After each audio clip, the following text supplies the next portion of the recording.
Welcome into another video in my series where we're going through MW3 and testing every single weapon to see how viable these weapons are for you to use inside of your Modern Warfare 3 Zombies games. This is going to include the aftermarket parts, the aftermarket conversion kits, as well as the MW2 weapons. So if you guys are new around here and you like to see how weapons perform inside of Modern Warfare 3 Zombies, make sure you're subscribed, turn on the bell notifications so you're not missing out any future uploads from myself on Modern Warfare 3 Zombies.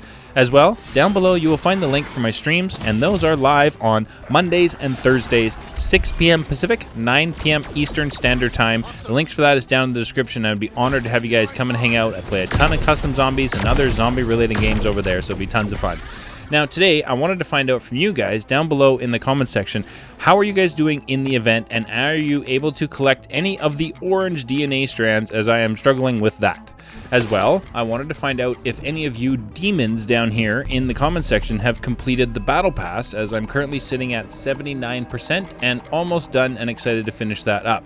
So today we're going to be taking a look at a battle rifle, and this one you guys definitely need to check out all the way through. It melts. So today we're going to be looking at the TAQ-M battle rifle. We're taking it through all three tiers, taking on bounty contracts all the way through. As well, we're going to be taking a look at how this weapon performs with mags of holding, without mags of holding, and inside of the dark ether. So without further ado, let's get to today's review video of the TAQ-M.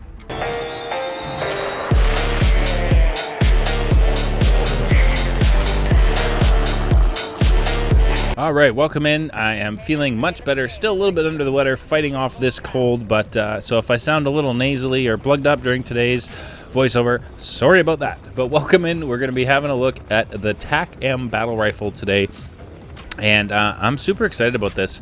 The camo you see on there is one of the ones that is unlocked from the new SMG, the Superi 46. It's one of the camos that's unlocked on that gun, and that's what we're rocking today. So we're going to be keeping that combination. We also have a couple extras in the ether blade and my golden armor plates, and I brought in mags of holding to test for later. So when we spawn in, we put on the perks, no additions to the weapon to make it any stronger aside from deadshot daiquiri. And just so you guys know, I am a mouse and keyboard player, so deadshot does not give me the ADS snap. Now when I do these testing videos for weapons, I always spawn in and I don't want to add any additions to the weapons and take on a bounty contract and see how this weapon performs at white rarity, dealing with the bounty contract inside of tier 1. And you can see here this battle rifle is single fire, and it does a ton of damage to my Mimic bounty contract inside of tier 1 here. I mean, you can see it is doing definitely some awesome damage with the critical shots for sure. Like, this is definitely one of the stronger ones I see taking on this bounty contract inside of tier 1 at white rarity. They can be quite the bullet sponge for sure, but with this I felt really confident that I was definitely going to be able to take out my bounty contract inside of tier 1 at white rarity, and fairly quickly for sure. I mean, that was exciting to see. It was definitely strong. We got self-revive out of that, which was nice, and a perk that I needed. So the next thing to do was to head off into Pack-a-Punch machine and make sure we keep the camo on there. So melee the machine first, so that before you use the machine or your Pack-a-Punch crystals, you can keep the camo on.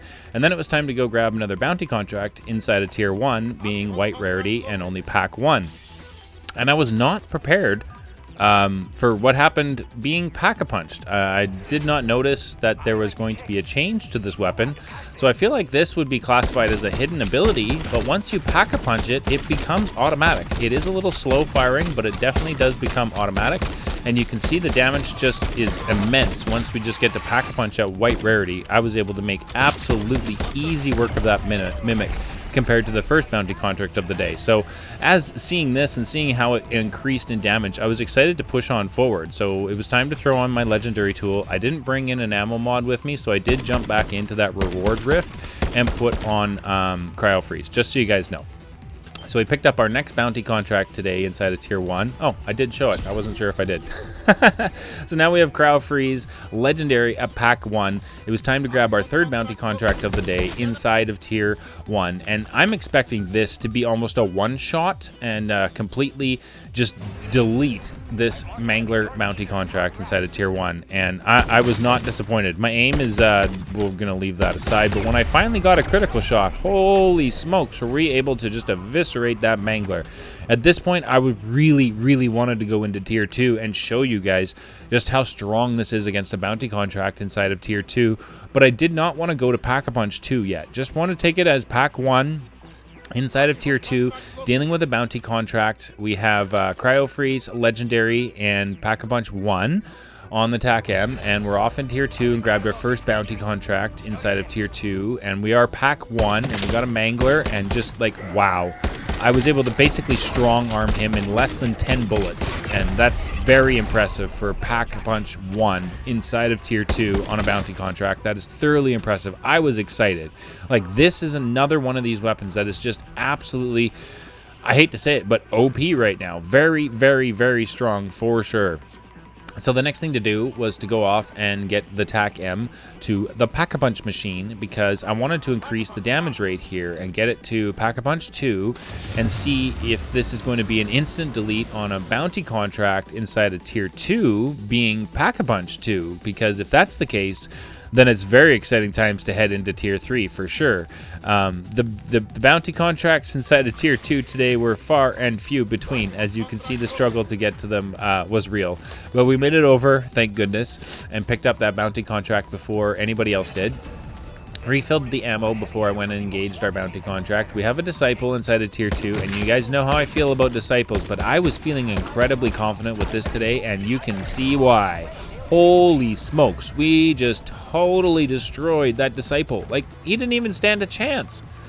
Like, not at all. And then before I went into Tier 3, I just wanted to make sure I had enough cash to be able to purchase all of my perks, which I still did not have enough cash, so you can laugh at me in the comments. But we picked up another bounty inside of Tier 2 just to show you guys. Another Mimic. Easy work with this TAQ-M. Just totally destroyed it. Check the loot, it wasn't anything I needed, so now it was time to ping the Wonder Fizz machine so we can grab the rest of our wonderful perks and then see what Tier 3 has to offer today. But before doing that, I wanted to make sure we are Pack 3, so I put on my PAP 3 crystal, which I bring in every single match. And then it was off to see the Wonder Fizz machine, and you can see here I had just enough to buy all... No, I didn't. I didn't have enough to buy Death Perception. So we're running one perk shy today. No big deal.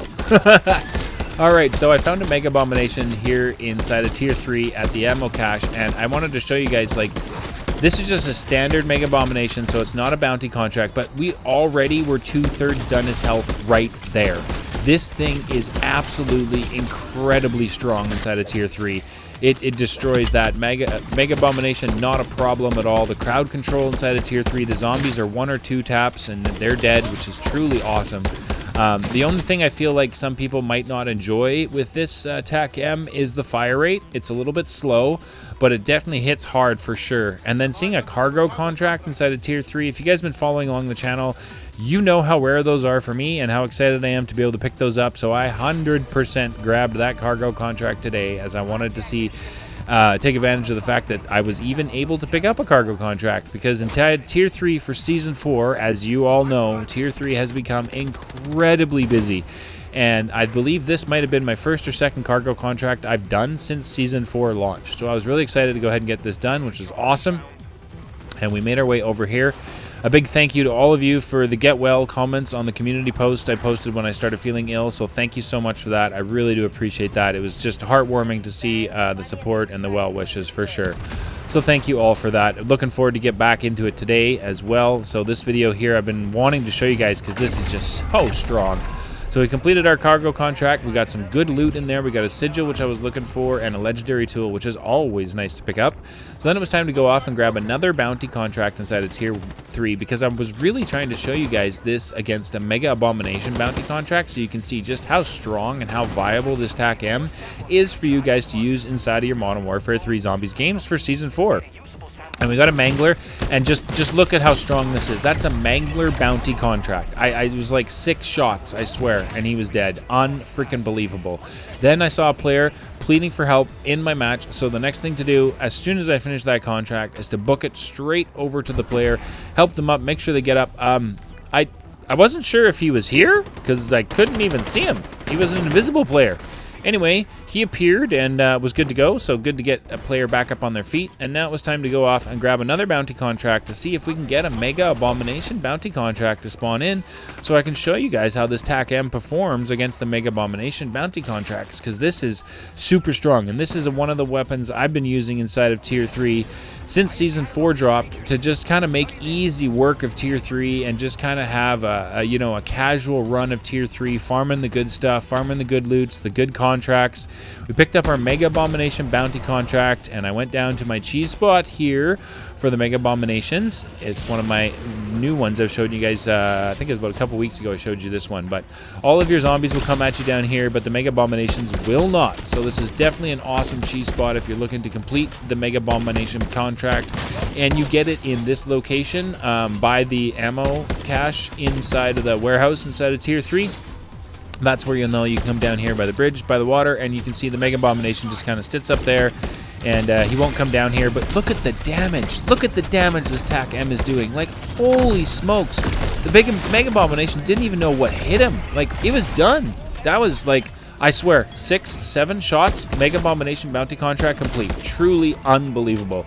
We got a nuke, which was awesome, which allowed me to go through and peruse the loot that we got. Mega Abomination dropped me his 1500 cash. He dropped me an epic tool, a PAP1 crystal, and then I checked the loot, which had a self-revive, which was nice, and a sentry turret and a perk, which I didn't need, so we didn't take those. But truly awesome. Next thing to do is to throw on Mags of Holding and go off and see how does this perform inside of Tier 3, dealing with crowd control, and that now I simply do not have to reload. And look at that HVT Mimic. No chance. Just like a couple shots, pop, pop, gone. This is so strong. Look at the crowd control inside of Tier 3. Definitely this is going to be a viable weapon for you guys all to use inside of your Modern Warfare 3 Zombies games.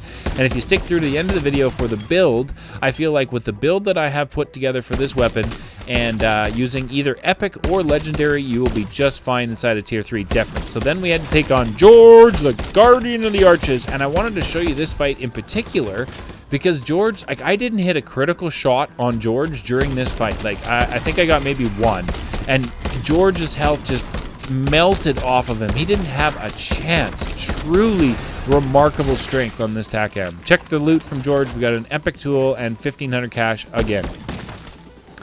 So then I was designed to show you guys some crowd control, just how does it handle, you know, Tier 3, the congestion that is Tier 3 with Mags of Holding, in that you don't have to reload now. And I can show you guys all day the carnage that you can create using this TAQ-M. It is truly awesome. I mean, the HVT 2, 3 gone, not a problem. Zombies 1 tap done. This is such a viable weapon to use inside of Tier 3 for sure. Like, it is so strong. I did not feel stressed at all dealing with any of the stuff, any of the footage you guys saw from today inside of Tier 3. There was no stress on my part for running this, not an issue at all. So then it was time to go off and visit the buy station before we go off to the Dark Aether, as I used Mags of Holding in this run. So I went to the Season 2 Dark Aether rift to try and reclaim or, you know, get another Mags of Holding for me to use. So that was the reason for coming into the Season 2 Dark Aether. As well, I was hoping to get an Elder Sigil to show you guys, but I only got a Sigil, a regular one, during the match today. So that's why we are in the regular Dark Aether. Also, I spawned in and got a random perk, which I thought was really strange because I've completed this mission. So I'm not sure if that's happened to you guys, but let me know for sure if you've got a random perk just from spawning into the Season 2 Dark Aether, or any of the Dark Aether rifts for that matter. I'd be curious to find out. So here is our Mega Abomination Dark Aether contract inside of the Dark Aether for Season 2, and you can see how strong this TAQ-M is against this Mega Abomination bounty contract inside the Dark Aether. Like, this is absolutely craziness. I'm able to mow down the hordes pretty well. I did take it down here, which is fine because we picked up a couple self-revives on our run earlier, which wasn't a problem, but it did kind of irk me. I don't like taking downs, that's for sure. So we put a Casimir out here to try and clear out some of the riffraff so I can focus in on our Mega Abomination bounty contract. And holy smokes, like, I was able to finish him right there. Like, that was so easy. That honestly felt stronger to me inside of here than dealing with a Juggernaut suit. I'm not going to lie to you. I really do feel like that was faster than using a Jug suit on that Mega Abomination contract. Absolutely craziness. So the next thing to do is to pick up the P&D contract inside of the Dark Aether, get that fired up.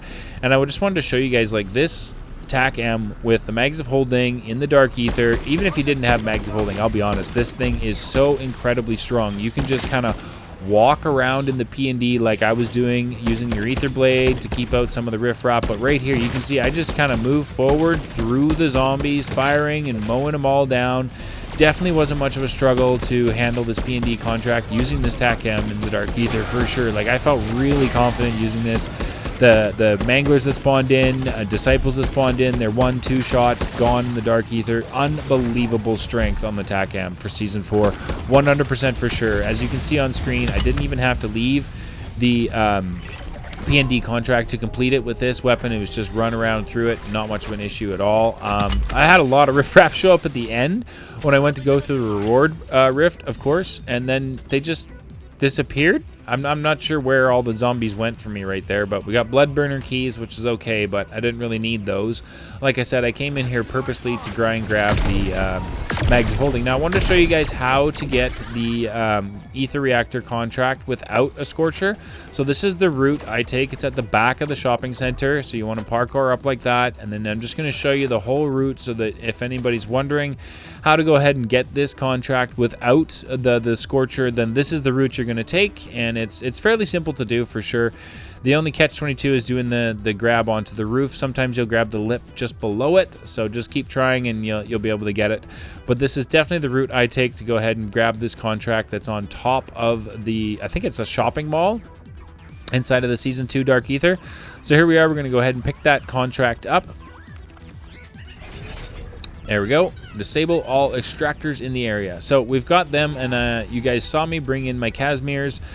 Purchased Casimirs before I came to Dark Ether. This is exactly how I use the Casimirs to complete these ether extractor contracts.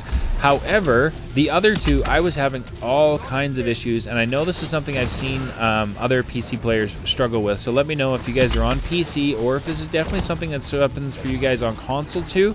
But when I go to activate this reactor, you can see the progress bar on the phone doesn't trigger. So it takes me forever to be able to get this one. You can see it's not triggering, so I do it again, not triggering, not triggering. Too much riffraff show up. This was absolutely crazy. These last two ether reactors, and of course we're on a timer. So now I've got inside 2 minutes to finish up these last two ether extractors, which I was really hoping to just use my Casimirs on and just make easy work of it. But again, I was having problems getting the phones to start their progression bar, which would have actually completed the ether extractor. So I went and farmed up enough kills to activate my energy mine, as I was going to use that in order to pop this ether extractor phone and be able to use it. But even then, you can see I was just having the worst luck with these phones today. I got this one to work on the second shot right here. Thank goodness for that, because otherwise you get too much riffraff way too fast. So that one was finished. I was definitely, stress levels are building for myself right now. We've got a minute to go. I've got an ether reactor still to finish, and I need to get my energy mine back up again so that I can clear out the riffraff and get that phone going on the ether extractor. So my stress levels are definitely getting up and rising as I'm looking at the time tick away on what I have left to complete this. And then I got that lovely power up there, which was awesome to see. So I used that to pop off there, and then I grabbed this ether reactor to finish it off, and thank goodness the progress bar on this phone worked the first time, which was awesome. And then the challenge was to be able to go and pick up the loot from the reward rift, as there was just so much zombies every time I came near it. This took a hot minute to be able to come back here and circle around. I had to get my energy mine charged up again just to be able to come in here. I dropped my ether blade because of all the loot on the ground, ended up with Molotovs, which I did not want because I wanted my ether blade. There was a Casimir on the ground I wanted to pick up. The zombies consumed me. Took a second down in the dark ether. I'm telling you, this run right here, the zombies had it out for me. If things could have gone more wrong, I probably would have just died in here. But holy smokes, we managed to pick up the Casimir, thank goodness. Threw that out so that I could finally get through, pick up my ether blade back, get to the reward rift, check it. I did not get mags of holding. I couldn't believe it. Anyway, it was time to ping our exfil, get the heck out of Dodge. I want to thank you all for tuning in. I really do appreciate it. Thank you so much. We are so close to 2,400 subscribers. Absolute insanity. And as always, at the end of the video, let's work together down in the comments section to make any changes to the weapon build that I used for today's run. Some decent loot in today's run. I thought I would show you that before we get to the weapon build. Not too bad, not too great, that's for sure. But this is the weapon build I used for today's run, with the trick being the incendiary rounds 100% for sure. Those are definitely OP for Season 4. And then if anybody was wondering where the camo is that I was using, it is in all of your camos. It is under the poison frogs, and it is this one right here, Do the Wave. Thanks for tuning in. We'll catch you guys in the next one.